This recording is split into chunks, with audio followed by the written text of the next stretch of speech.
Wa'il, come on up.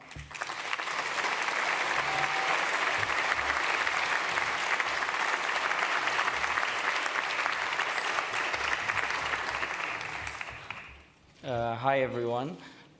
Before I start, I would actually ask all of you for a moment of silence for everyone who lost their lives in the past few weeks in every part of the Arab world defending the rights to have a free and democratic state.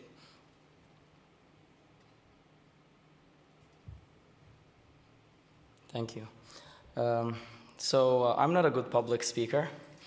I know how to tweet and write Facebook messages, but I'm not good with public speaking. So I hope you don't focus too much on the way I will speak. And the second surprise is that I have not prepared anything for this. I never thought of what would I say, and I believe that it's better to just speak out your mind than to prepare anything. First of all, I think one thing I was thinking about myself coming here, that I'm kind of overrated. I think I'm in a position where I don't deserve to be in that position, because this was not about me. And despite the fact that the media likes to make it about one person or create a hero, this revolution, there was not a single hero. There was not the hero. There was everyone in Egypt was a hero. Everyone have actually contributed to this. And the fact is, I did not call for the protests. It was actually angry comments on the Facebook page that called for the protests. After Tunisia happened, a lot of the Egyptians were very mad and felt very competitive. They were like, if that happened in Tunisia, why can't it be happening in Egypt? You have to call for a protest. All what I did was very simple. It was create a new event, write revolution, put 25th of January, and publish. And that's basically my contribution to this revolution. And of course, writing and convincing people that we've got to go to the streets.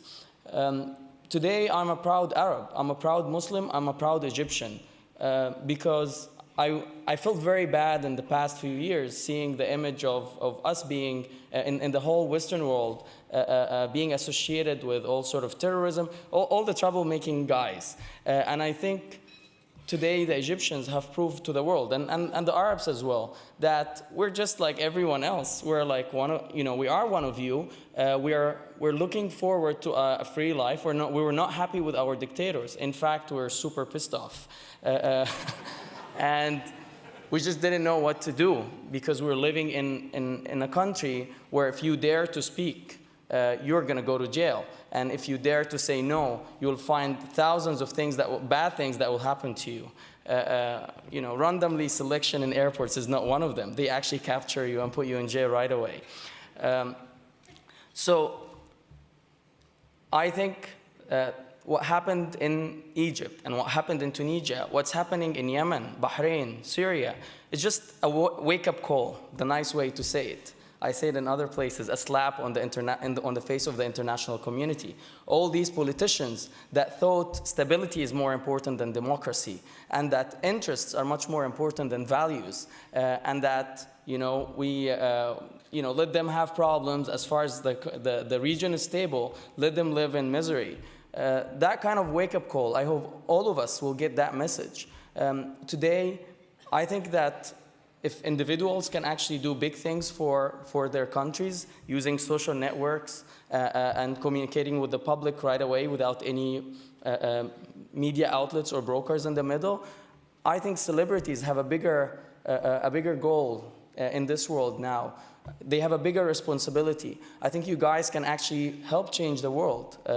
And it all started, it was within me, I would say 1 year ago, that I'm going to change Egypt. And my wife, she was very supportive, but we always had these debates of my time being invested on doing this. I used to sleep 3 hours a day, and my wife keeps asking me, what are you doing? Even when I go to the cinema with her, I have my phone down there, and I was always writing comments on the page. So she asked me, what are you doing?